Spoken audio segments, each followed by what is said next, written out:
It won't be Christmas without any presents. It's so dreadful to be poor. I don't think it's fair, for some girls have plenty pretty things, and other girls nothing at all. We've got father and mother and each other. We haven't got father, and shall not have for a long time. Perhaps never. You know the reason Mother suggested not having any presents this Christmas? Because it's going to be a hard winter for everyone. And she thinks we ought not spend money for pleasure when so many of the men of the northern and southern armies are suffering so. We can't do much. But we can't make our little sacrifices. And we ought to do it gladly. I'm afraid I don't. But I don't think the little we could spend would do any good. We've each got $1, and the army won't be helped any by giving that. I couldn't spend my dollar on new music. I wanted to buy a nice box of Faber's pencils. Mother didn't say anything about our money, and I'm sure she wouldn't wish us to give up everything. Let's each buy a little, have a little fun. I'm sure we work hard enough to earn it. I know I do. Teaching those tiresome king children all day when I'm longing to enjoy myself at home. You don't have half the hardest time as I do. How would you like to shut up for hours with a nervous, fussy old lady who keeps you trotting with her calling, Josephine, where is that girl? Where is that girl? And worries you until you're ready to fly out the window. I do think doing dishes and keeping things tidy is the worst work in the world. It makes me cross, and my hands get so stiff I can't play my piano. I don't believe any of you suffer as I do, for you don't have to go to school with impertinent girls who laugh at your dresses and label your father if he isn't rich. You mean libel. Don't say label as if Papa were a pickle bottle. I know what I mean, and you need to be satirical about it. It's proper to use good long words and improve your vocabulary. Vocabulary. Don't you wish we had the money that Papa lost when we were little? What does it mean to go on man's bond? It's like this. See, I owe a lot of money. How much? Thousands and thousands and thousands. How could you owe it if you don't own it? That's called high finance. It isn't honest. The demarcation between good business ability and dishonesty is very slight. Infinitesimal. It's not fine. What It's is? thin, infinitesimal. Mr. Bottomley was father's best friend. He owed a lot of money. His creditors made demands on him. He took sick and father went on his bond. In other words, guaranteed to pay his debts if he failed. He did fail. I'm older than the rest of us, and I can recall when we had better times in this house. They'll come again. Well, certainly. We're young and talented. Joe will become a great writer. Amy a celebrated artist. And Beth a famous pianist. And you, Meg? She'll marry and support the rest of us. I had a lot of fun today without Marge. How? Tell us. Well, you see, Oh, Marge insisted on me reading that everlasting Belgian to her. So I droned away as usual, knowing she'd soon go to sleep. And to sleep she went. So the minute her cap began to bob like a top heavy diet, I whipped out the Vicar of Wakefield from my pocket and read, with one eye on him and the other on it. I got to the part where they all tumbled in the water, forgot, and laughed out loud. This Walcott, who insisted I read a bit of the frivolous stuff I preferred to the instructive Belgium. weren't you frightened? Scared to death. I read my very best, and she liked it, though she only said, I don't understand what it's all about. Go back and read it, child. Good girl, Joe. Isn't that delightful? Full of incomprehensibilities. What happened then? Back I went and made the primrose as interesting as ever I could. Once, I was wicked enough to stop in a thrilling place and say meekly, I'm afraid to tire you, ma'am. Shall I stop now? What'd she say?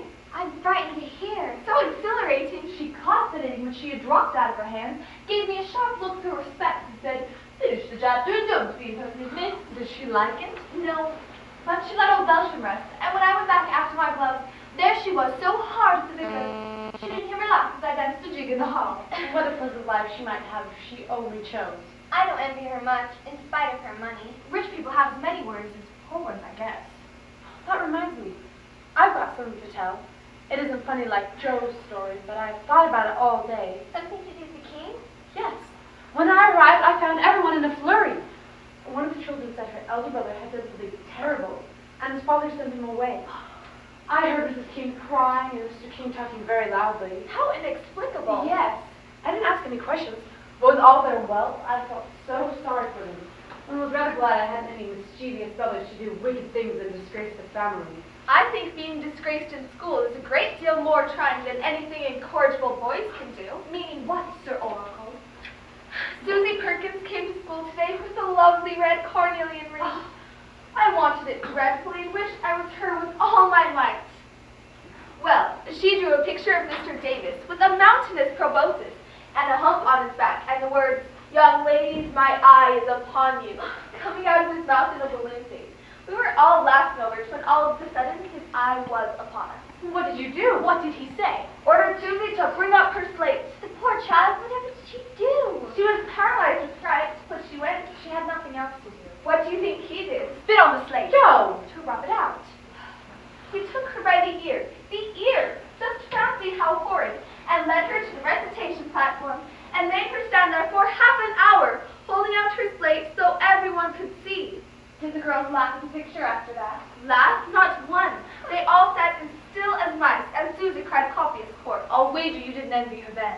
I felt millions of carnelian rings would have made me happy after that. I never should have got over such agonizing mortification. I saw something I liked this morning. What was it, Mom?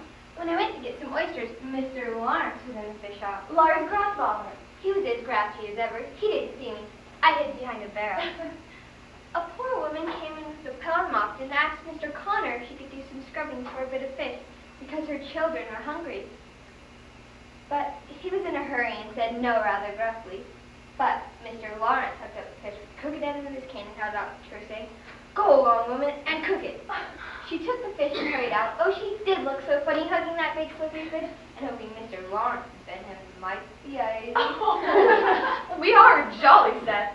Joe, don't use such slang words. It's so boyish. That's why I do it. I detest unladylike girls. I hate affected ninny panini chip. Birds and I should agree. Really, girls, you are both to blame. Joe, you put stop to such boyish tricks. It was all right when you were younger, but now you are so tall and turn up your hair. You should remember, you are a young lady. I'm not. And if turning up my hair makes you one, I'll wear it in 2 little tails until I'm 20. I hate to be Miss March and look as prim. It's bad enough to be a girl, but I like boys' work and games and manners. But your hair's so pretty, Joe. Finest in the family. I wish mine were as nice. I never could get over my disappointment at not being a boy. And it's worse now. I'm dying to go fight with Father. And I can only stay at home and knit like a poky old woman. Poor Joe, it's too bad. But you just have to be content with playing brother to us girls and making you make boys. As for you, Amy, you are all too particular and prim. Your airs are funny now, but you'll grow up an affected old goose if you don't take care. I like your manners and refined way of speaking, but your absurd words are as bad as Joe's slang. If Joe's a tomboy and Amy a goose, what am I, please? You are a dear and nothing else. Just our little mouse.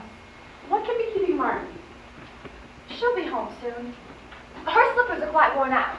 She must have a new pair. I thought I'd buy her some with my dollar. No, I shall. I'm the oldest. I'm the man of the family, now I'll provide the slippers.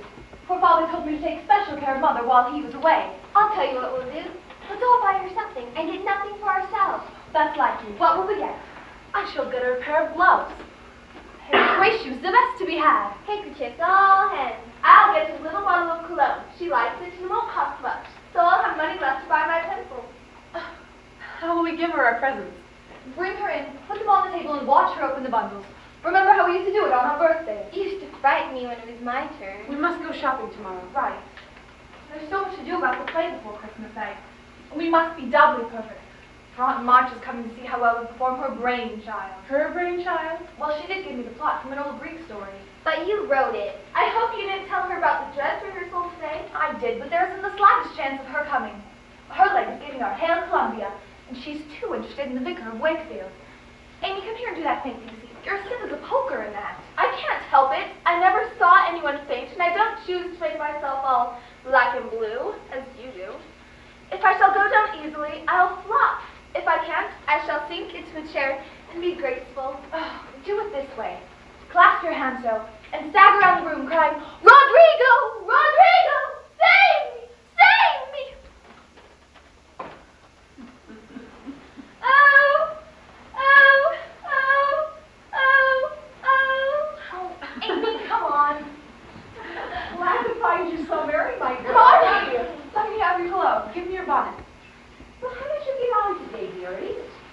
Yes, did anyone stop by? Matt, how is your cold? It's doing better. Joe, you look tired to death. I'm all right. Well, I have a treat in store. A letter! 3 cheers for Father. Right, all of you.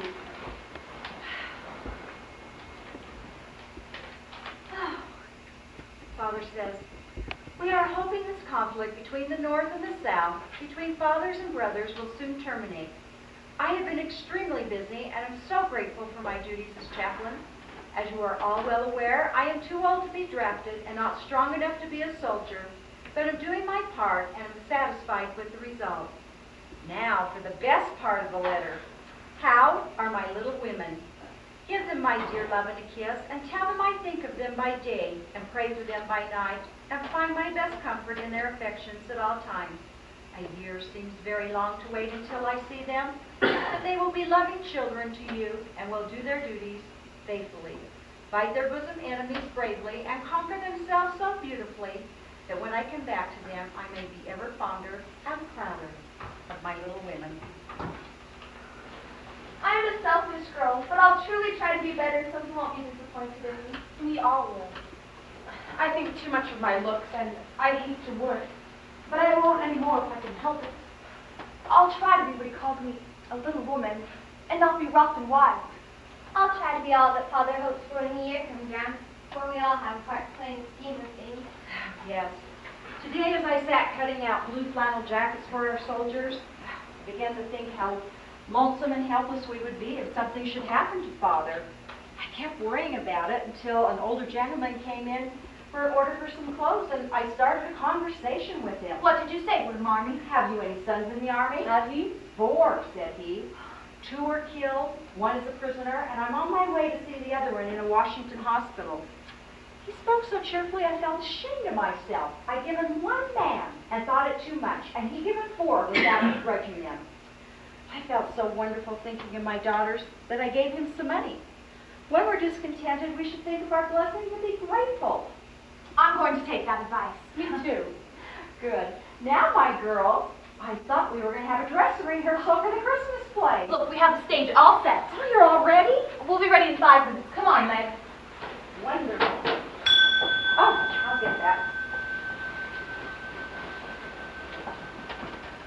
Oh, won't you come in? Thank you, Mrs. March. I want you to meet Mr. John Brooke. Oh, glad to know you, Mr. Brooke. Thank you. Gloria insisted that I come and see the rehearsal, Joe said they would start a little after you came home. and we've been waiting for your coming the past hour. Oh, I was detained, but you're just in time. They're preparing for the dress rehearsal right now, and we can be seated and be the audience. Mrs. March, I've had the pleasure of knowing your daughters, and I consider it an honor indeed to finally meet you. Oh, how so, Mr. Brooke? You're the mother I've always wanted. Oh, do go on. My own mother died when I was young, but I've seen in your daughters, I've heard in every reference they make to you, the perfect mother. Oh, they are dear girls. Joe is the nicest. Oh, I'm afraid my ending would be to Miss Meg. Oh, really? Are you ready, Mommy? Yes, the entire audience is here, ready to go. Popcorn, peanuts. Popcorn, peanuts. Your program of the play. Your program of the play. Is that you, Laurie? Yes, and Mr. Brooke is here.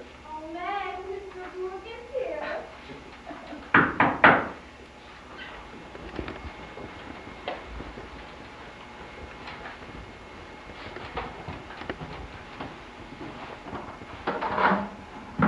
Hither, hither, beyond the sun, airy spirit, I bid thee come. Born of roses, fed on dew, charms and potions thou canst brew.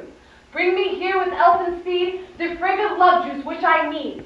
Make it sweet and swift and strong. Spirits, do not linger long. Ah, Hagar, how so cruel the potion that will free me from this dastard Rodrigo? I am encanting the spirits now. Will dispatch with speed, for my revenge must be appeased. Why is your hatred so great for this Rodrigo? He is the rival for the hand of Zira, who dwells in yon castle. I demand from you a potion to make Zira adore me, and another to destroy Rodrigo. Again, I will enchant the spirits to bring the filter. Honorary, Orphy, and Icaru, Phyllis, and Bars, and Licorice John.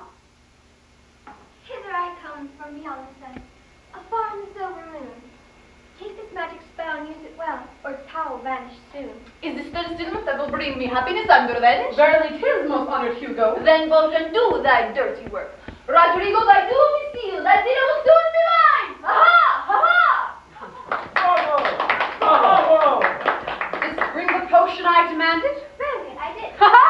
Ha-ha! Why does thou ha-ha too?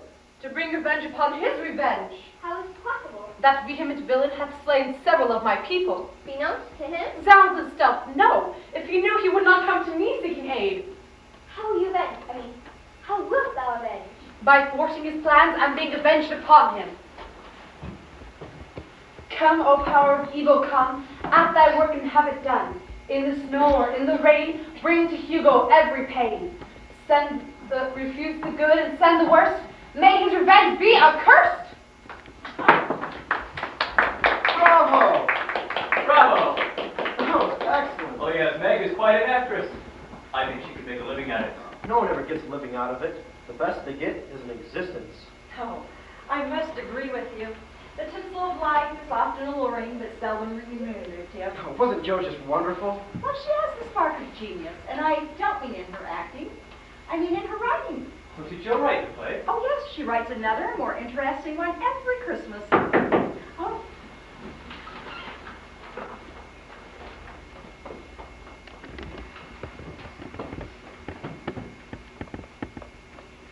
Oh, my beloved Zero, full many a time hath the moon and its orb swung round the sun since first our love was plighted. It seems but yesterday we met. Jupiter was glowing in the north heavens, and to the south Orion was wending his lonely way. Oh, woe is me, to be beloved of two men, and by choice not of mine honorable father. Mayhaps we can win him to our side. I fear 'tis useless, our cause is dark. 'Tis always darkest ere the dawn breaks upon the world. Me father, methinkest I hear me father. What art thou doing, daughter? Do not enter, father, I am retiring. My maid hath removed my gown. Sleep well upon thy eyes and love in thy heart, for the man of my choice, the Honorable Hugo. Good night, father. Didst hear? Nay, I heard nothing. 'Twas my father, and I betrothed to Sir Hugo. Oh, woe is me. There's but one solution, my love. What is't? Flight. Whence? To my baronial estates in the vastness of the Black Forest. Where dwells the dragon? No longer does he abide the locality. What meanest thou? I slew him yestereve. Out of the forest came he, demanding the blood of the nobleman. I mounted my trusty black charger of Helamon. Fire flew from the monster's mouth. The gleam of his eyes like twin suns in their brilliance. He mocked and greeted my approach, stood upon his back limbs, and rose to the height of a mountain. Then he sprang. Apollyon is a quick-witted charger, and hath stood with me in many combats with evil. He was not to be outwitted or gainsayed, for quick as thought, he sprang to one side, and in a flash my trusty Damascus blade had entered the heart of the beast. Apollyon, knowing the death agonies would be great to man and horse, took to his heels. The beast lashed left and right, left and right, uprooting trees and leveling hills with each slash of the tail, and not until sundown did his agony cease, and he lay cold in death.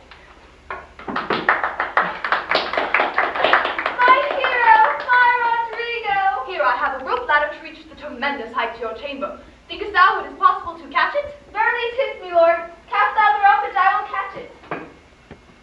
Ugh! Hast thou secured it? I come to you with great dispatch.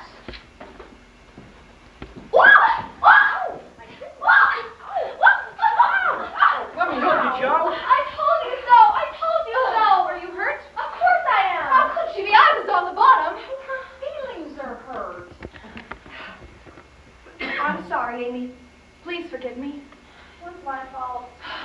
Oh, that's my girls. Now that's the way all sisterly arguments should end. Amy, I am proud of your attitude. At last someone is gaining a level head in this topsy-turvy house. Aunt March, I didn't know you were here. And since when did you appreciate me being anywhere? Did you see the play? I did, all of it. And I'd advise a great deal more application and rehearsal if you plan on performing it for Christmas Eve, for it is in a deplorable state of imperfection. Aunt March, this is Mr. Lawrence. How do you do, young man? And my tutor, Mr. Brooke. Did you say look? Oh, no, Brooke. Joe, I think that you need to be more positive and commanding as Sir Hugo, and more loving and tender as Rodrigo. Suit your actions to your words, and you may be possible for both characters. And Meg, you need to use less character in your voice as Hagar the witch. Amy, oh, my dear Amy, use your hand gestures and, for heaven's sakes, talk like a human being. And that, You need to study your role. You don't know what you're talking about. So how does it all end, Meg? The young lady's name is Margaret, Mr. Look. Shall we proceed, Mother? Yes, do. I want to hear the finish, Amy. Miss Amy. I'll tell you how it ends. The father interferes with the flight, and the villain asks our hero to drink with him. But the witch has switched the drinks. The villain drinks of the death-dealing distillment, and he dies. So Rodrigo asks for the hand of Zira, but the father informs him he's much too poor to offer a dowry. So Rodrigo collects his hand, and in walks the cage with a bag of gold. The coins are opened, and they fall, oh dear, upon the floor. Zira's hand is given to her lover, and all ends well.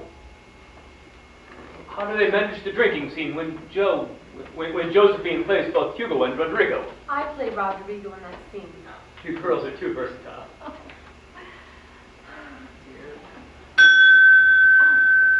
I'll go, Martin. Oh, allow me to accompany you, Miss March. Why do they have to ring when the door is ajar? Joe, you're just scrumptious. It's a telegram. Oh.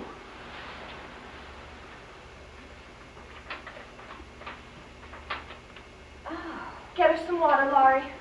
I'll get it. Read it, Laurie. It says, come at once. Your husband is very ill. Daddy, my poor daddy. You must find the means to go to Washington. I'll see what I can do. Wait for me, Laurie. Mrs. March, if I'm not intruding, I could accompany you to Washington. Oh, I couldn't ask that of you, Mr. Brooke. I could ask Mr. Lawrence to give me a commission to go. Perhaps you listen to my pleading on your behalf. Amy and Bea, do you think you're strong enough to fetch my small trunk? Yes, Laurie. So that's your young Mr. Lawrence, eh? I can clearly see that he has inherited the harum-scarum ways of his mother, the opera singer. I can't blame his father for sending him away.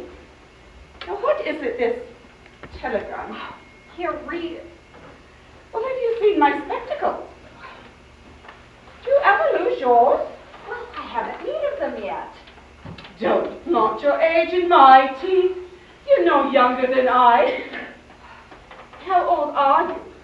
Well, have you found them yet? What an answer to my question.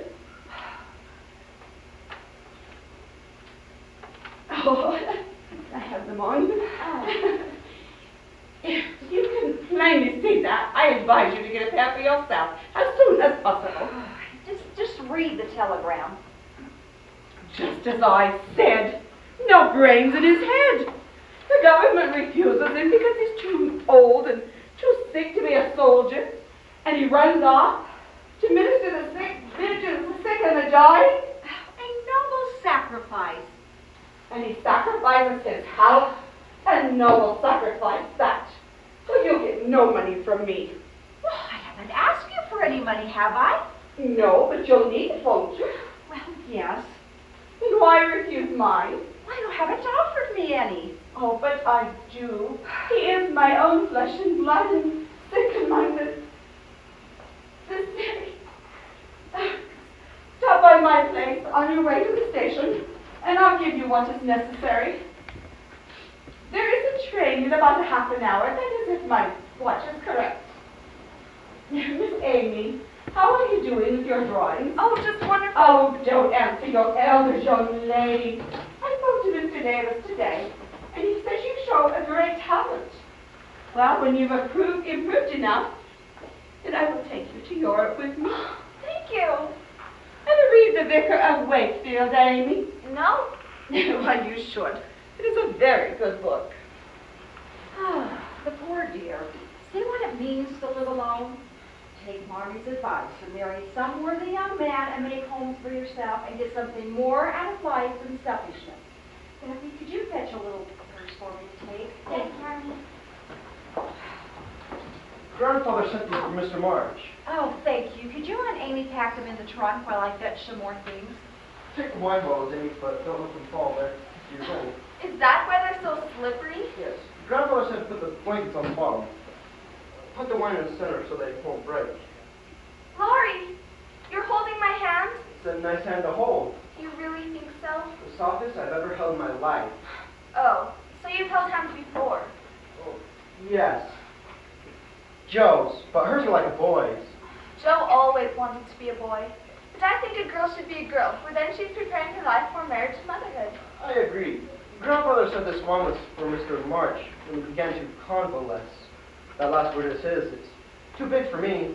That's a simple word. Well, what does it mean? You wouldn't understand? How do you know I wouldn't? Well, what is it? What? The word your grandfather said. That's what I'm asking you. Mother, you tell him. Well, it means to get well slowly. Here we are, Marnie. And we come with good news. Mr. Lawrence has commissioned me to accompany your mother to Washington. I'm to have leave for 2 months.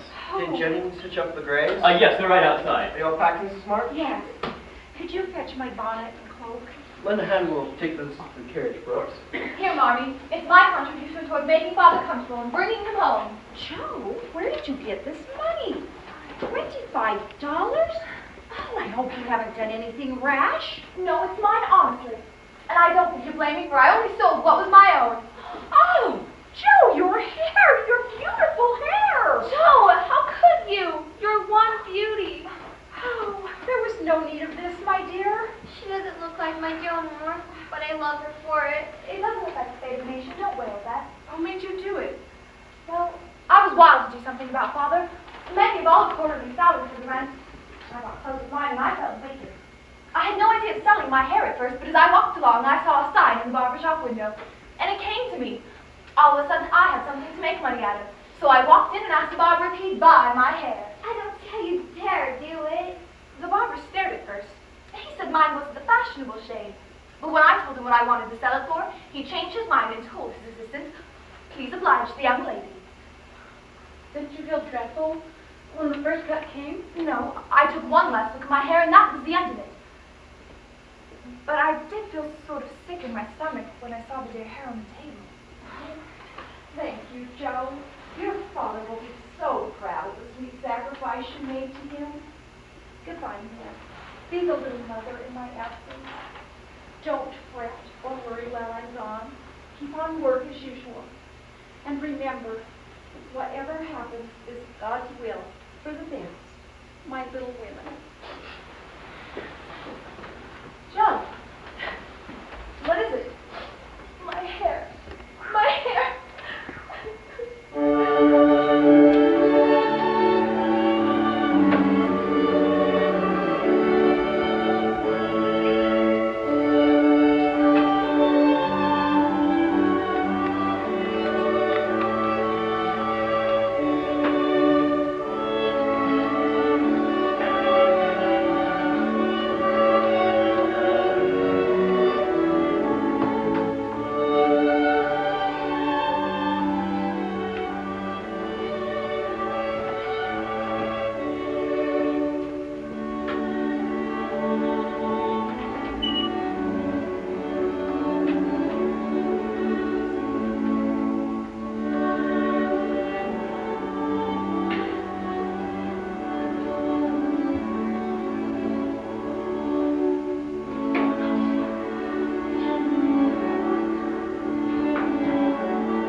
I've made such quantities, it would be hard to choose which I'd have. You'd have to choose your favorite one. Which is it? Well, if I tell mine, will you tell yours? Well, yes, if the girls will too. We will. And our sweet little invalid?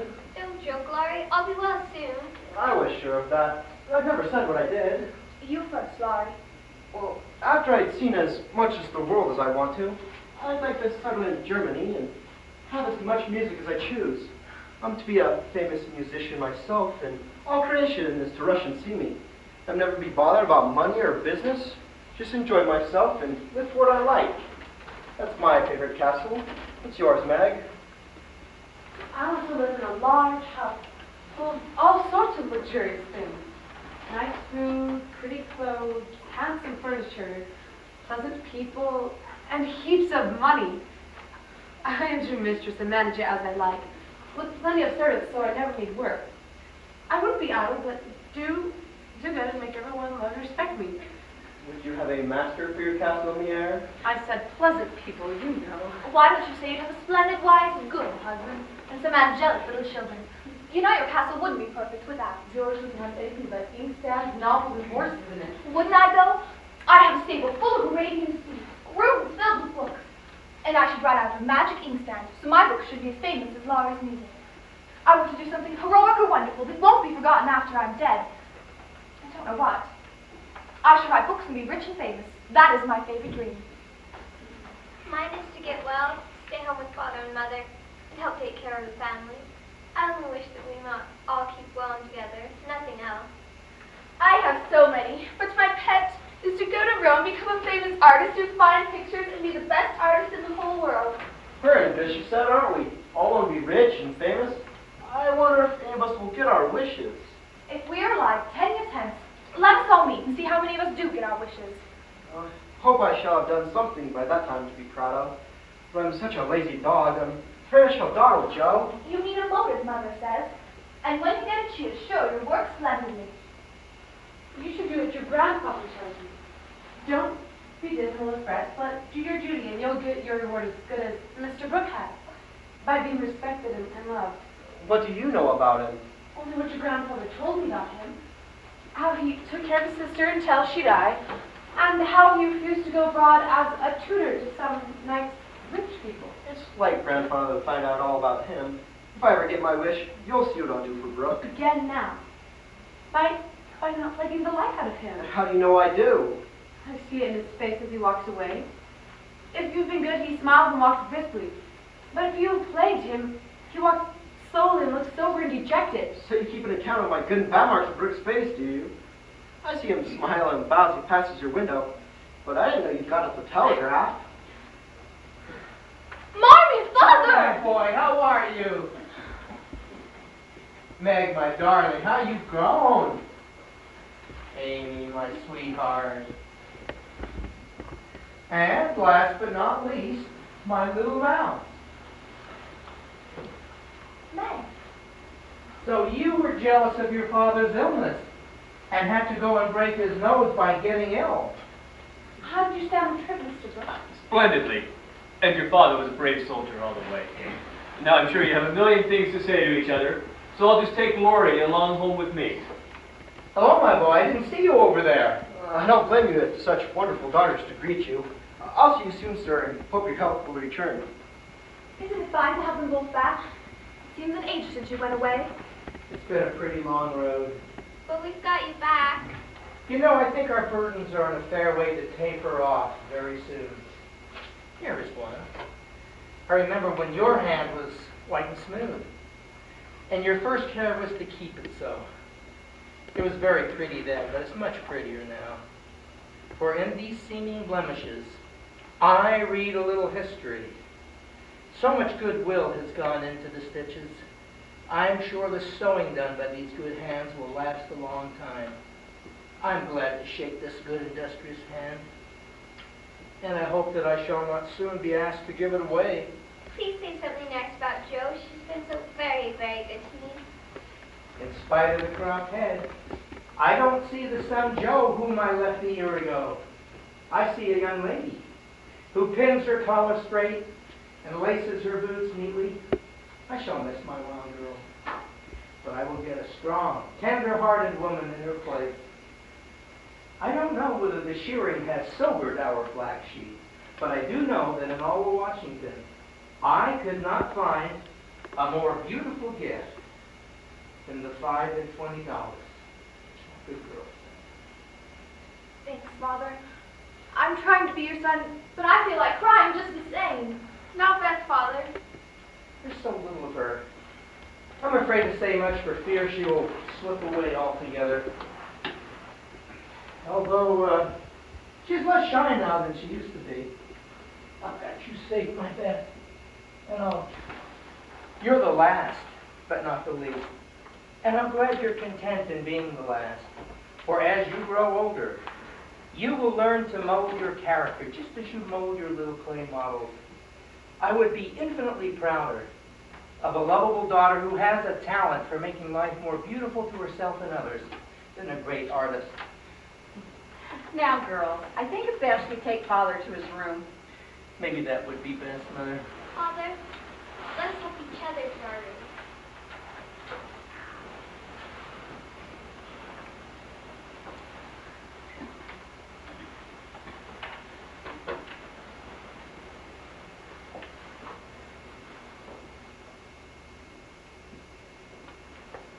Mommy, I'm so pleased that you're back. I'm worried about something. Meg, How quickly you guess. It's a little thing, but it fidgets me. well, let's sit down and you can tell me all about it. Well, last summer I left a pair of gloves over at the Lawrences and only one was returned. We forgot all about it until Teddy told us Mr. Brooke had it. He kept it in his waistcoat pocket. And once it fell out and Mr. Brooke, he owned that he liked Meg, but didn't dare say anything. She was so young and he's so poor. Now wasn't that a dreadful state of things? Well, do you think Meg cares for him? Mercy, no. I don't know anything about love or such nonsense. In novels, girls show it by staring, blushing, fainting away, going thin, and acting like fools. Meg does nothing of the sort. She eats, drinks, and sleeps like a most sensible creature. She looks straight in my face when I talk about that man and only blushes a little when Teddy jokes about lovers. Well, then you fancy that Meg doesn't care for John. Who? Mr. Brooke. I call him John now. We fell into that at the hospital. Dear. It's been good to Father, and you won't send him away, but let him marry Meg if he wants to. Mean thing to go petty Papa and helping you, just to wheedle you into liking him. Oh, Joe, there's no reason to get angry about it. John was so devoted to Father that he couldn't help becoming fond of him. And John spoke so lovely of Meg, and he told us that he loved her. But I wouldn't consent to her engaging herself so young. Of course not. It would be idiotic. I knew there was mischief brewing, and I felt it. Now it's worse than I imagined. I just wish I could marry Meg myself and keep her safe in the family. Oh, Joe, I confide in you and ask you not to say anything. When I see them together, I can better judge her feelings towards the young man. She'll see him in those handsome eyes. It will be all up with her. She's got such a soft heart. It will melt like butter in the sun, and he will look sentimentally at her. Oh, Joe, aren't you getting carried away a little? No, she likes blue eyes. Doesn't think John an ugly name. She'll go and fall in love, and that will be the end of peace and fun and cozy times together. Oh, not the end, Joe, dear. I see it all. They'll go lubbering about the house, and we shall all have to dodge. Meg will be absorbed and no good to me anymore. Brooke will scratch for fortune somewhere, and they'll carry her off and make a hole in the family. Dear me, weren't we all boys, and there wouldn't be any such a bother. Oh, dear. You don't like it, Mommy. I'm glad of it. Let's send Mr. Brooke about his business and not tell Meg a word. But I'll be happy together as we always have been. I was wrong to decide. It's only natural that you'll all go to homes of your own someday. Although I do want to keep my girls here as long as I can. Well, if she and John love each other, they can wait and prove their love by doing so. Hadn't you rather have me marry a rich man? Well, money is a good and useful thing, and I hope my girls won't feel the need of it too much in their lives. I know from experience how much happiness can come from living in a simple home, and some privations give sweetness to the few pleasures. Well, I'm disappointed, Meg, for I plan to have her marry Teddy by and by and sit in the lap of luxury all her days. I'm afraid Laurie isn't grown up enough for Meg. Joe, don't make plans. Let time in their own hearts mate your friends. I hate to see things going all crisscross and getting snarled up. When a pull here and a snip there would straighten it all out. I was wearing flat irons on our heads to keep us from growing up. Father's asking for you, Marty. Oh, all right. Thank you, Meg. Joe, come to the window. Why is Laurie pulling his hair and beating his chest so? Showing you how your John will go on. Touching, isn't it? Don't say my John. It isn't proper or true. Please don't plague me, Jill. I've told you I don't care much about him. There isn't anything to be said, but we're to go on as friends, just as before. I see through you. You're not a bit like yourself and seem so far away from me. I don't mean to plague you, and will bear it like a man, but I do wish it was all settled. So if you mean ever to do it, make haste and have it over with quickly. I can't do or say anything until he speaks. If he did speak, you wouldn't know what to say, but would cry or blush to let him have his own way instead of giving him a good decisive no. I'm not so silly and weak as you think. I know what I should say, for I've planned it all out. There's no knowing what may happen, and I wish to be prepared. Would you mind telling me what you'd say? Not at all. You're old enough to be my confidant, and my experiences will help you in your own affairs of this sort by and by. I don't mean to have any. It's fun to watch other people philander, but I should feel like a fool doing it myself. I think not. If you liked anyone very much and he liked you, What will you say to John? I shall say quite calmly and decisively, thank you, Mr. Brooke. Let us be friends as we were. That seems stiff and cold enough. Oh, I don't believe you'll ever say it, and I know he won't be satisfied if you do. He'll go on like the rejected lovers in the books. You'll give in rather than hurt his I feelings. will not. I will tell him I've made up my mind and shall walk from the room with dignity.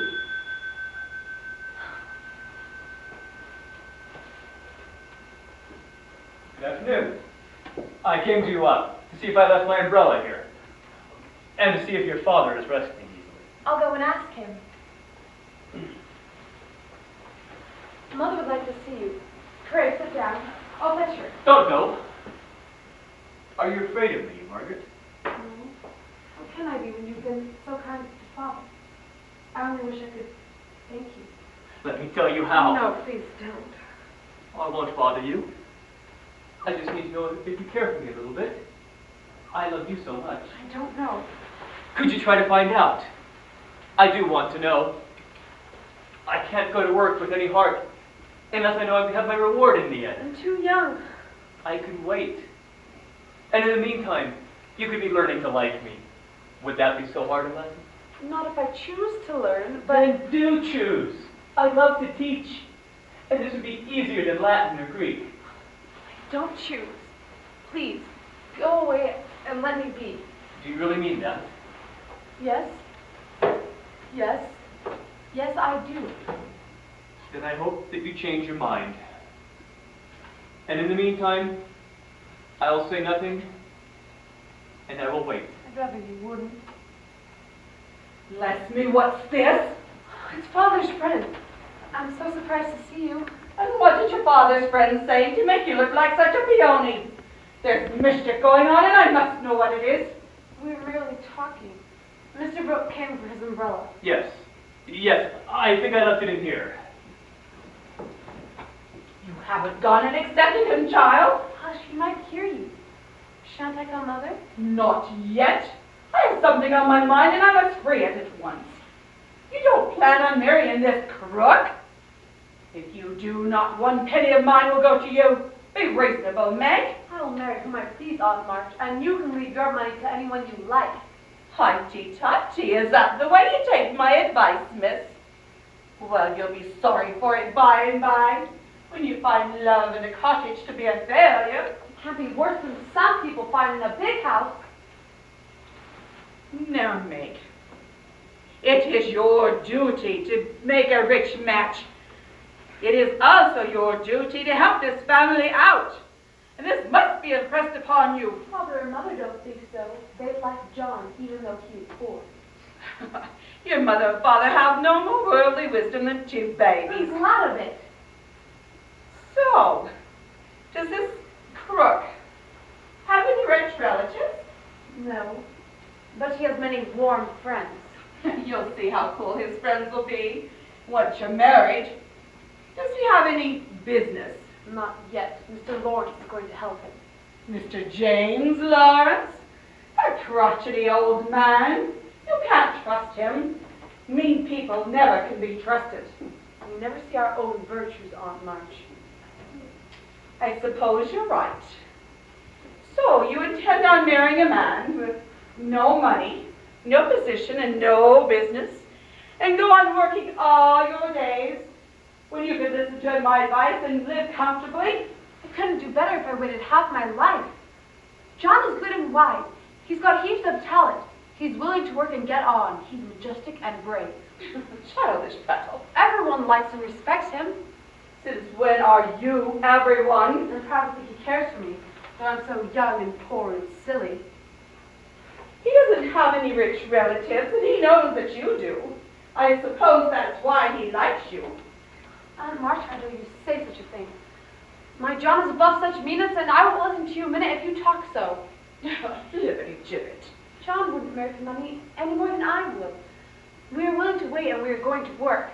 I'm not afraid of being poor, for I've been happy so far, and I know I will be with him because he loves me, and I... You don't know how much you've lost by this piece of folly. You've always been a willful child. Won't you stay and see Father? No, I won't. I haven't the spirits to see him now. But he only just arrived from Washington. He'll be very much disappointed. And what's his disappointment to mine? You go on and you marry this crook, and you'll see how things will be. I wash my hands of you forever. I couldn't help it over here. Thank you, Meg, for defending me. And Aunt March, for proving that you do care, just a little. I didn't know how much until she abused you. Then I didn't leave, but I may stay and be happy? Yes, John. What is this I see? Just what you see. Congratulations. You're the first to encourage us. You'll make the best couple in the land. Thank you. I knew Brooke would have it all his way. Oh, but I didn't. You always do. No, I would have failed were it not for Aunt March. You mean she agrees? She was mean, but she didn't agree. I don't understand. I had prearranged to reject John. And did. What did you say instead when you proposed? I was planning to say, thank you, Mr. Brooke. You were very kind. And fly out of the room. And what did you say when you proposed? I said, yes, John, and flew into his arms. Mrs. March, fast. The sun is coming to your house. Oh, I suspected it, but not quite so soon. Mother. Oh, my son. Marty. Oh, come. Your father will be so glad to hear the news. Did you tell him? Yes. You told him no. No, I told him yes. Yes. Sister. Oh! I don't approve of the match, but I shall make up my mind to bear it and shall not say a word against you. You can't know how hard it is for me to give up Meg. You don't give her up. You only go halves. It can never be the same again.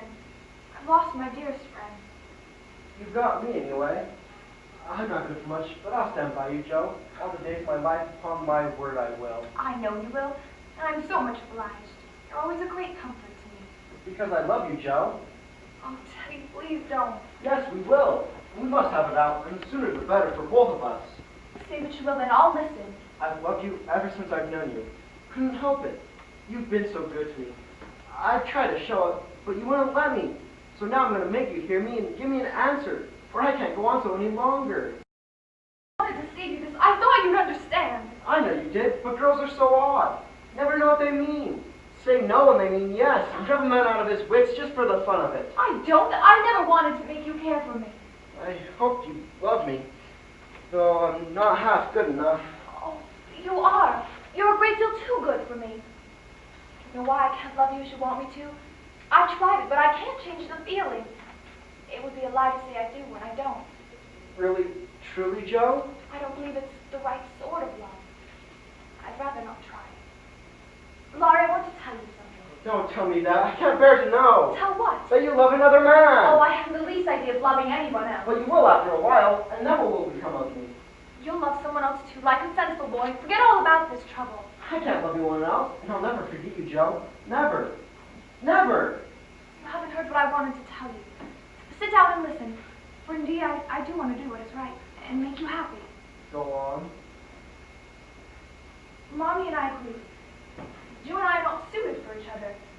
Our quick tempers and strong wills would probably make us very miserable if we were so foolish as... Married? No, we shouldn't. If you love me, Joe, I should be a perfect saint for you to make me anything you like. No, I can't. I tried it and failed, and I won't risk our happiness by such a serious experiment. We don't agree, we never shall. So we'll be good friends all our lives, but we won't go and do anything rash. Yes, we will if we get a chance. Now do be reasonable. Take a sensible view of the case. I won't be reasonable. I don't want to take what you call a sensible view. It won't help me. It only makes me sore.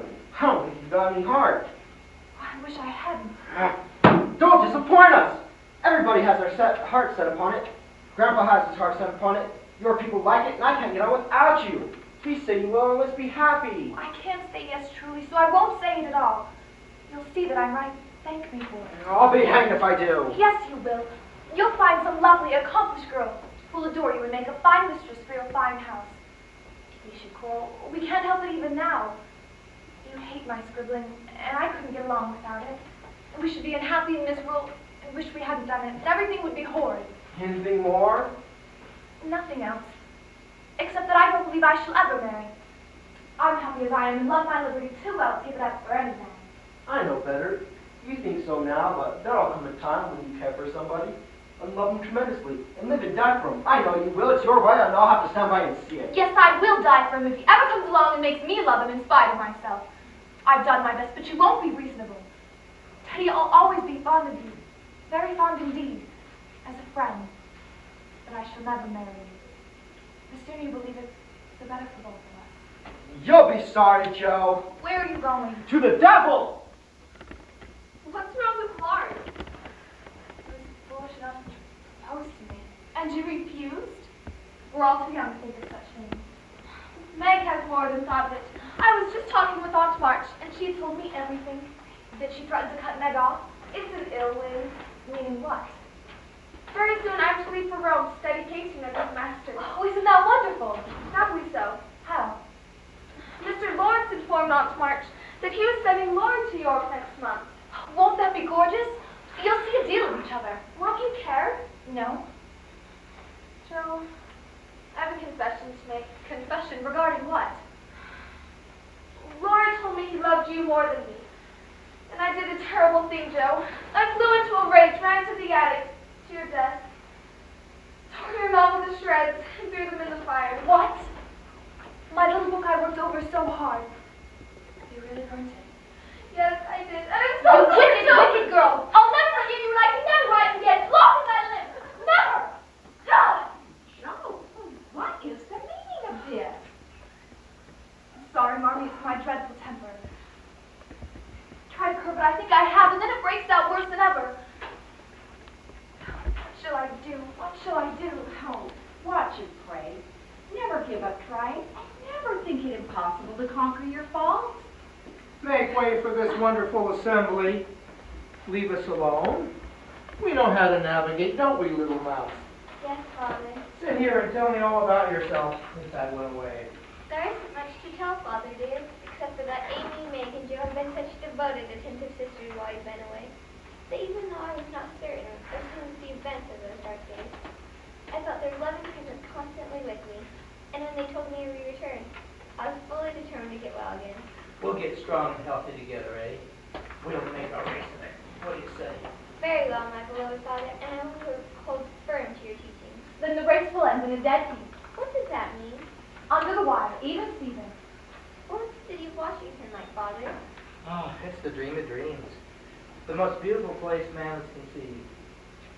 But right now, it is covered with a pall of sorrow. And your Father dear, what of it? Too massive for comprehension. I'm going there. Really? Yes. I've written to Mrs. Kirk, applying for the position as tutor to her children. Oh, Joe, you didn't. Oh, my goodness. She replied saying, I'd have the nights to myself, to write to my heart's content. You'll be leaving for some time, I hope. If you object, I won't go at all. We'll see. Are you comfortable there? Yes, and so much better since you've arrived.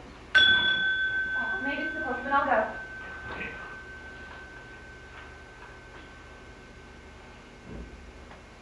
Oh!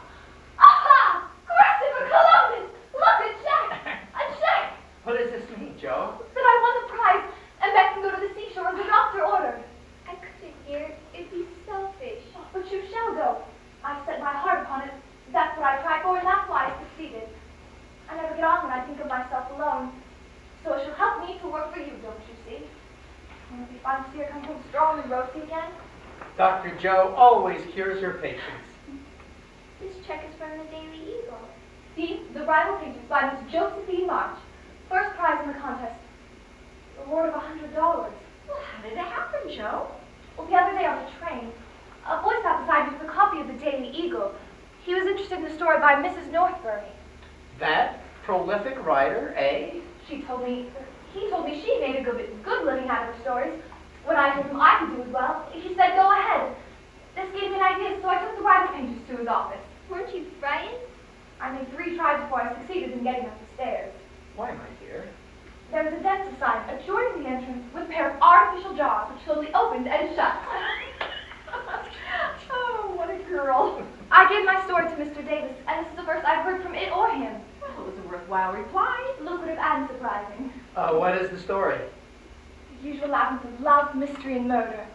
At the end, one half the ensemble is dead, and the other half live happily ever after. You can do better than that, Joe. Aim for the highest in life, and never mind the money. I'll make a compromise with the two. I think I'd like to take a stroll through the grounds, Mother. Would you like to come with me, Beth? No, I think I'm rather comfortable here.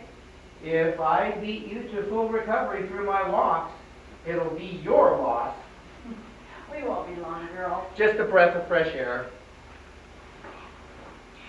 Beth, why don't you want to go to the seashore? I fear to be so far away from home. Fear?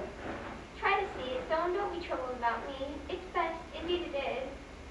Is this what made you so happy when you learned Father and Mother were returning? Yes, I gave up hoping then, but didn't like to own it. I tried to think it was just a sick fancy and would not let it trouble anyone. But then, when I saw you all so well and happy, and full plans for their return, I couldn't help but think I could never be like you.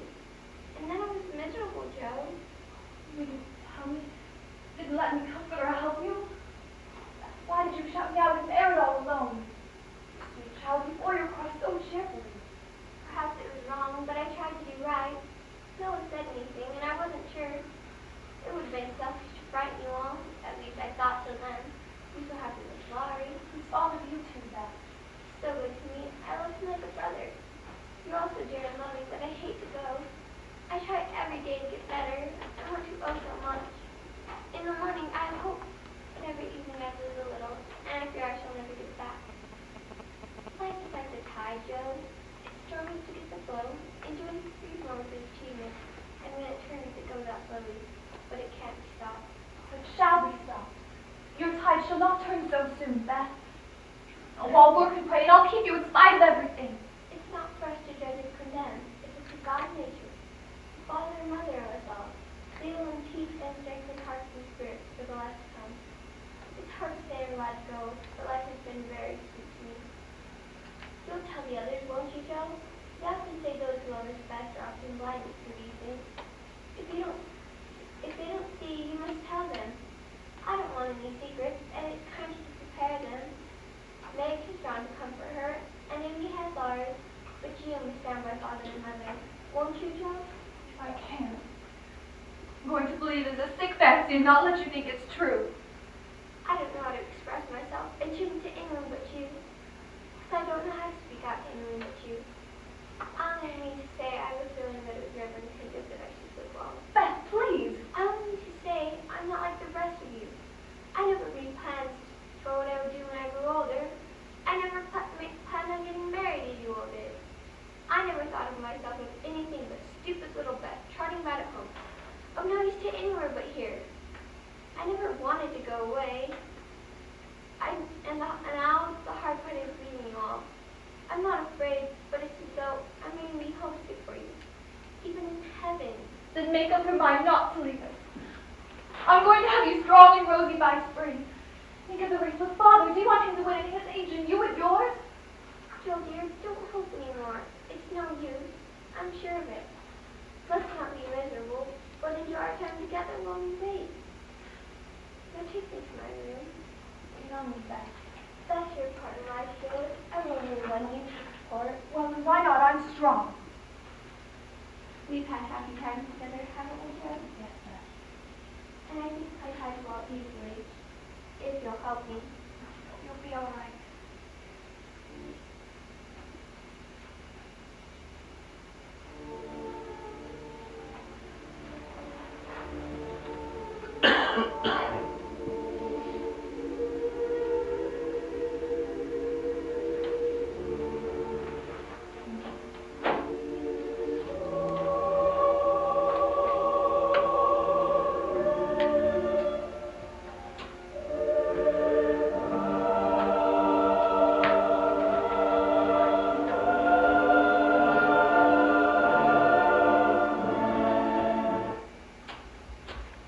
Thanks for coming here tonight. Now, before we continue with Act 3, we'll have a period of 3 years that will go on in our lives before the act starts, and 15 minutes that will be going on in your lives. During this time, let you know that the restrooms are right here on your right. The first door to the right is the ladies' room, and then is the men's room. And then there's a hallway in the back, and on the other side over here, refreshments are being served. $1 a piece for drinks and candy. Thank you.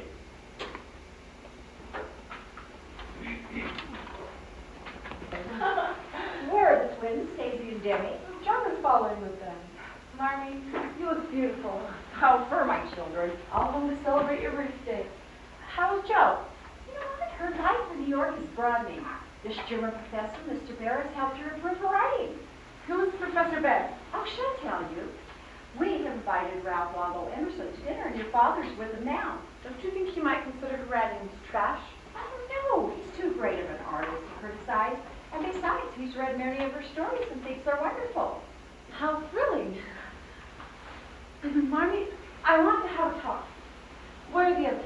Well, Joe is upstairs writing a story that she must post, and Amy ran off with Laurie to visit his grandfather, so we're alone there. This is great good fortune, Marmy. Well, what's wrong, dear? It's John. Oh, what has he been doing? I just don't know how to tell it.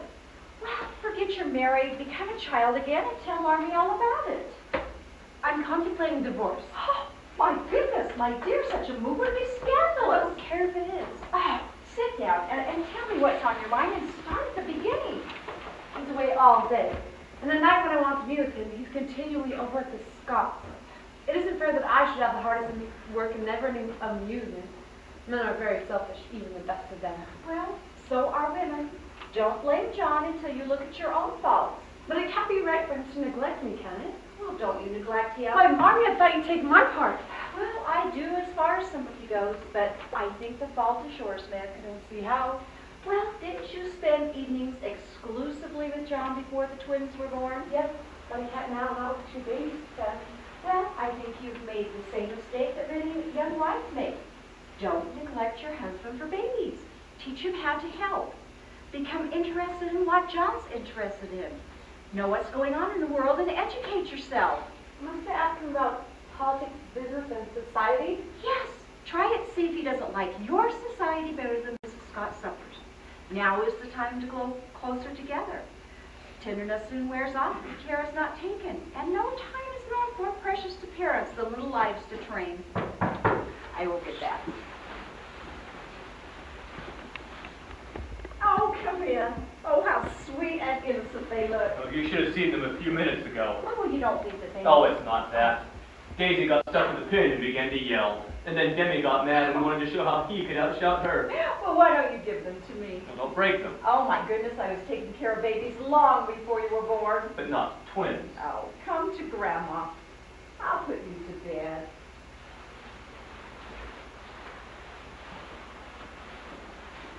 John, I've decided to give less of my time to the children and more to you. You're not ill, are you, Meg? Who do you think the best man for the next president? Did I just hear it right? Did you just say whom would be the best for president? I think we should run Lincoln again. Of course, James Buchanan is a bit old to be put up, don't you think? Are you sure you're quite all right? Yes, Lincoln and Andrew Jackson is our best today. Johnson, dear, not Jackson. Vice president's names don't really matter. It might as well be Smith. Quite right, my dear. We must have Mrs. Scott and her family over for dinner sometime. What did she like best, steak or chicken? I don't think I ever noticed. Then we'll have both. What's gotten into you, Meg?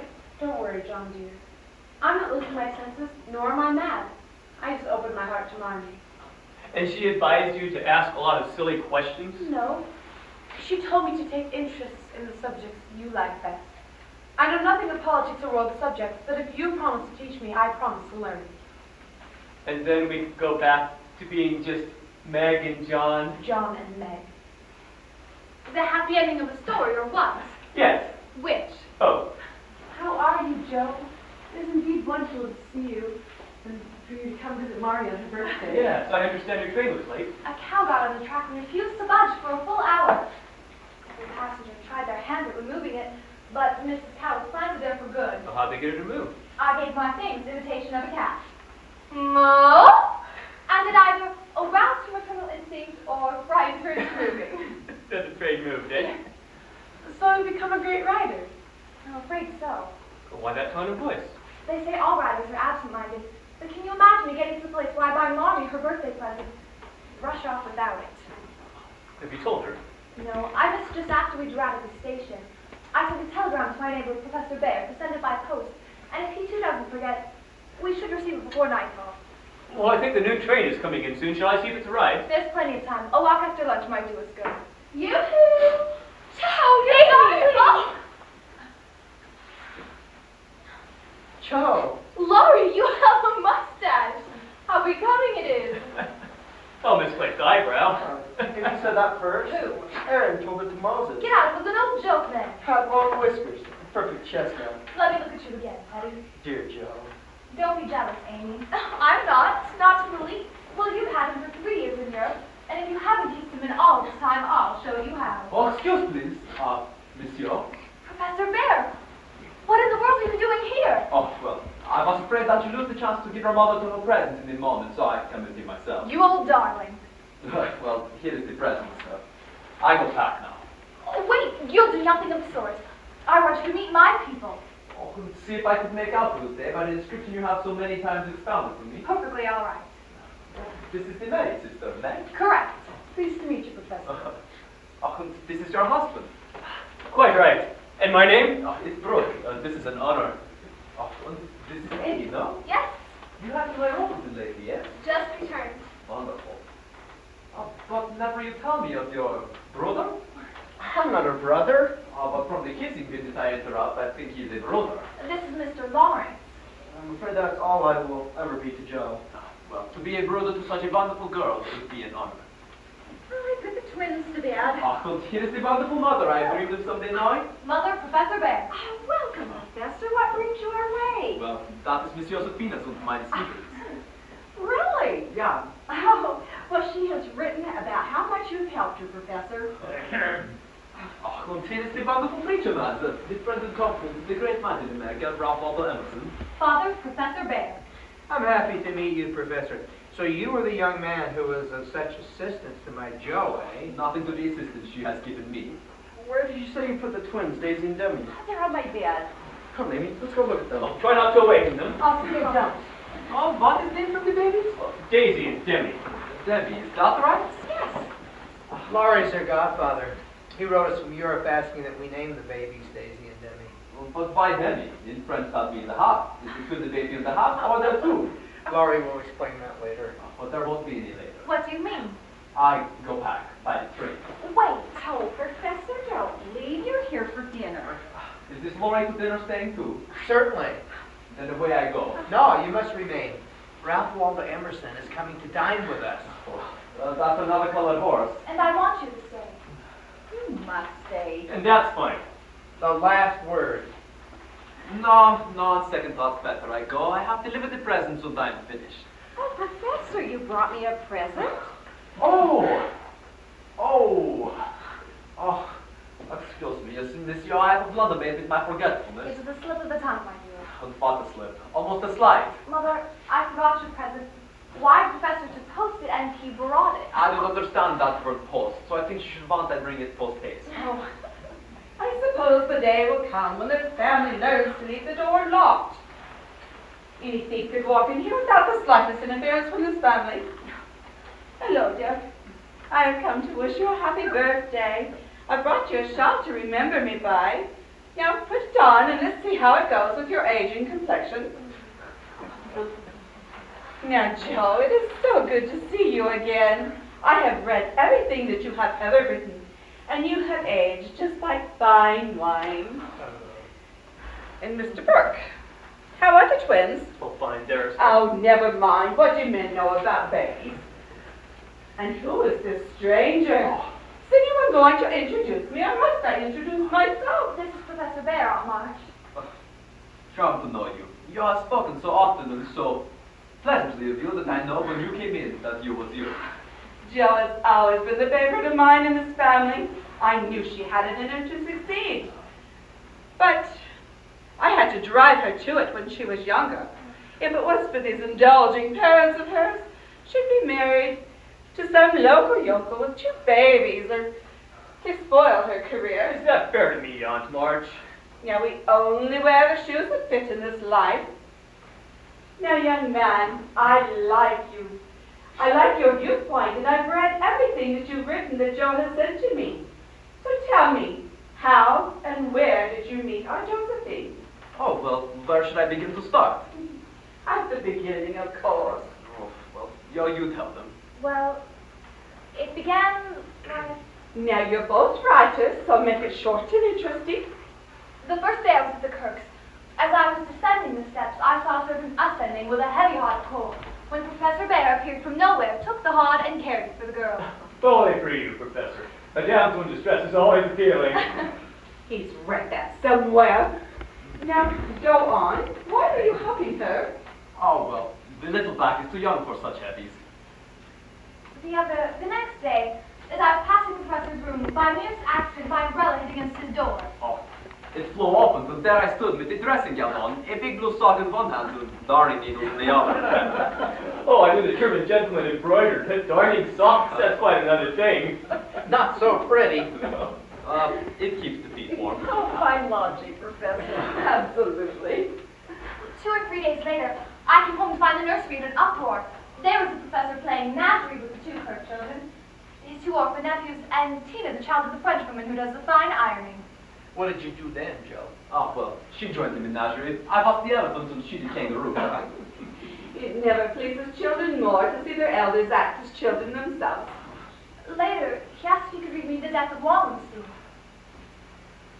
In the parlor, I hope. Oh, well, you get your hope. He was unaware that Tina had placed a paper-cocked hat on his head. That's right, and once, in the most sad and solemn part, I look up and she's laughing. So I said, Miss March, for what you carry on so bad? Have you no respect for me? You carry on so bad. Then I told him about the hat. Ah, and we laughed and laughed, forgetting poor Schiller altogether. But our merriment was short-lived, for the cap was made from the Weekly Volcano, the paper I sold with my trashy stories to. But I do not together know yet, so I lambast the paper and the stories in it. Good for you, young man. And I, seeing the errors of my ways, forsook trash writing, turned to better things, and whatever success is mine is due to an old cocked hat. Cuppering a dumb cup. Welcome to the family, young man. I knew that we'd make something of this girl. Well, I hope we make much more. Did you see the hills as you came along, Professor? Now, why would he want to go stargazing at those hills? I spoke to him of their formation. He thought there might be ore deposits. Oh, but one time in Germany I teach geology. Yeah, strange that you should mention that, Professor. Emerson has often mentioned the same thing to me. Although That featherhead. He's crazy enough to think black is white. I want you to see the hills in the full sunshine. Oh, Professor, I do have some pictures of the hills here. Come see them. Yes, that's what. Oh, that is no hills. Here is standing a waterfalls. Let me see. Oh, yes, it's Niagara Falls. Let me see. Oh, this is the view of the falls that Meg and I got on our honeymoon. Oh, the professor isn't interested in Niagara Falls. Oh, yes I is. Here you are. Now, why would you be interested in Niagara Falls? Well, isn't that the place where everybody goes to get married? No honeymoon is perfect without seeing falls. Well, I'm going there very soon. Alone? Well, I hope not. Well, here's the picture I meant. Oh, well, that's beautiful. Is that the church in the foreground? Let me see. Oh, yes, that's the church we were married in, dear. Look. That is the church we were married in. I want you to see the hills in the proper light. Oh, wait, Professor. I have a book over at my place. I'll run right over there. It's got all kinds of interesting things about the hills. We'll see them now. Come. Oh, wait. I do have some pictures of the children when they were young. The professor isn't interested in children. Are you, Professor? Oh, always I was and will be interested in them. Oh, I'll be right back then. Come and sit here beside me, Professor. I've got a poem I want to read. Oh, the light is fading in the hills, and it will take you an hour to read that poem. I read correctly, not slowly, my dear.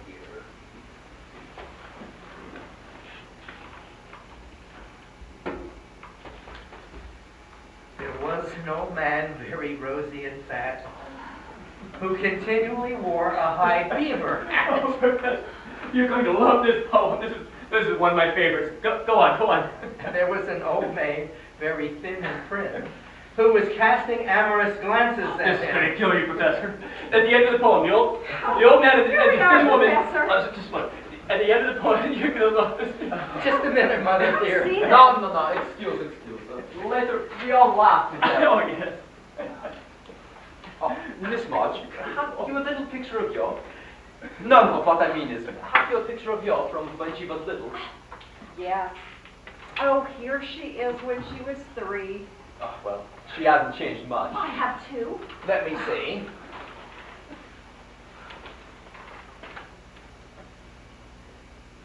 She is very pretty now, but she was beautiful then. Oh, well, I do not know her then, so she is more beautiful to me now. Oh, thank you, Professor. And here's Mag and Amy. Who is this angelic child? Oh, that's our Beth. Oh, you tells me of her. How you all love her and the devotion she gives you right up to the end. Yes, I'm sorry. Now, Mother dear. Oh, excuse me, Monsieur. It's not your fault. Oh, I hate tears, too. I know just the thing. Come with me to the library, and I can finish reading that poem to you. I can see you laughing for months over this. You know, that old man I'm talking about. Glad I found you alone, Joe. It's the first time I have been in hours. Did you want to be alone? Yes. Alone with someone. Ah, the professor. Yes, my family seems to think that because he doesn't speak our language very well, he needs entertaining. Joe, I have a great surprise for you. You're always full of them. Joe, I am no longer a single man. What? You've gone and got married? Yes, please, but I never will again. Mercy on us, what dreadful thing will you go and do next? Characteristic, but not exactly a complimentary congratulation. Come on, fess up, Teddy. Oh, how good it sounds how you call me Teddy. No one ever calls me that but you. You haven't told me who you married. Can't you guess? Not Amy. Oh, what an excellent guesser you are. What does she call you? My lord. Really, you look it. Teddy, my heartiest congratulations. But you belie your exalted position. Don't I look like a married man and head of a family? Not a bit. You're bigger and bonnier, but you're the same scapegrace as ever. Now, really, you ought to treat me with more respect. How can I, when the mere idea of you married and settled down is so irresistibly funny? I can't keep sober. Why didn't you write and let us know? We wanted to surprise you. Well, you succeeded. Joe, there's just one thing I have to say, and then we'll put it by forever. As I wrote you in my letters, Amy was so good to me, but that I never could stop loving you. But that love altered. You and Amy have changed places in my heart, that's all. It was meant to be and would have come about naturally if I waited like you tried to make me. I told you that once. I was a boy then, headstrong and violent, and it took a hard lesson to show me my mistake, for it was, Joe. I knew it then. Upon my word, I was so tumbled in my mind at one time that I didn't know who I loved best, you or Amy. But when I saw her in Switzerland, everything seemed to clear up all at once. We both got into our right places finally, didn't we? Yes, and I can honestly share my heart with Sister Joe and wife Amy and love them both dearly. Will you believe it and go back to the good old days when we first knew one another? Well, certainly, Teddy. But don't you think we'd better tell the others? Ah, a capital idea. You call over there and I'll call over here. Marty, Father! Mr. and Mrs. Brock. You want Amy? You'll learn how badly soon. What is it? Joe? What's up? Laurie has something very interesting to tell us all. I want you all to meet my wife. Oh! Congratulations. Why didn't you tell us? Welcome to the family, my boy. Oh, Amy, you look so wonderful. Married life certainly agrees with you. Look at the good example she's had all her life. And I don't like getting gifts. Who rules? I do. I let her think so. It pleases her, you know. That's one way to put it. Kind of Bible will take turns for marriage. Halves one's rights and doubles one's duties. Then I should live to see you a hen-pecked husband. Abby is too well bred to do anything like that.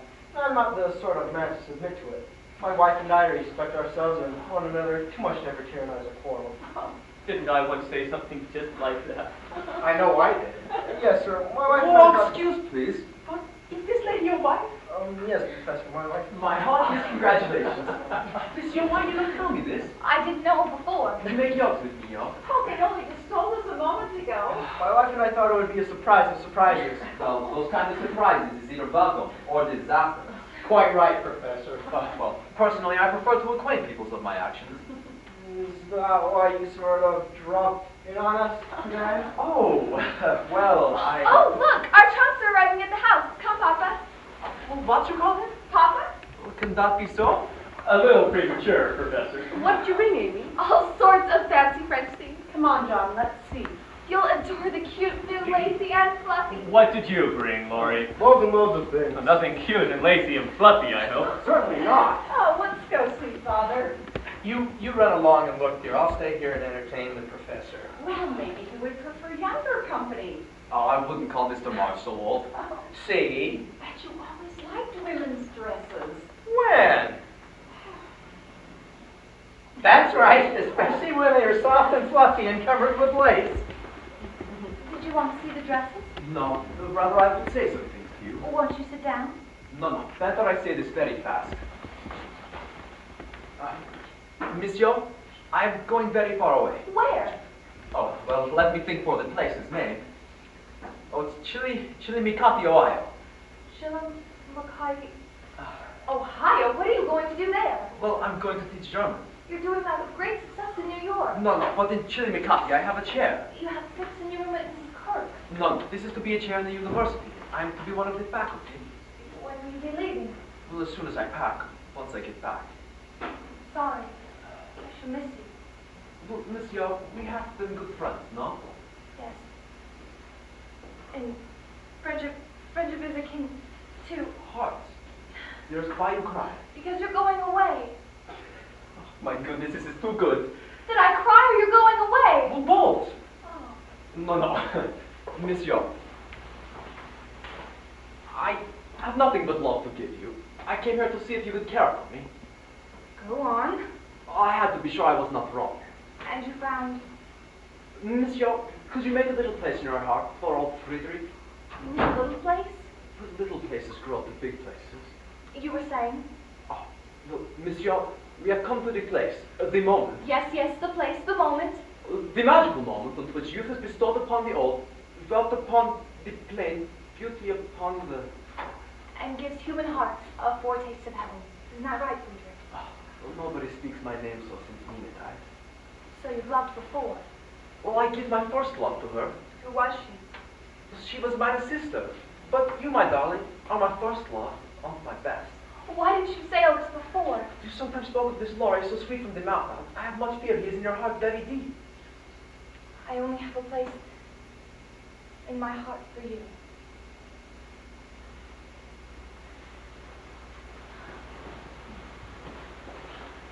Aha! We caught you! Oh, we are catch. Do you have no interest in these hills now? Welcome to the family. Oh, my son. Oh, Aunt Oliva, a mother's kiss. Now I feel I am truly part of the family. On to the sofa, Martin. Oh, I'll get the crown. Oh, what is the meaning from all this? It's an old family tradition. On our birthdays, we sit on the sofa. Here we are. A queen of queens, eh? Well, it's just something I invented when the children were young to please my little women. Happy birthday.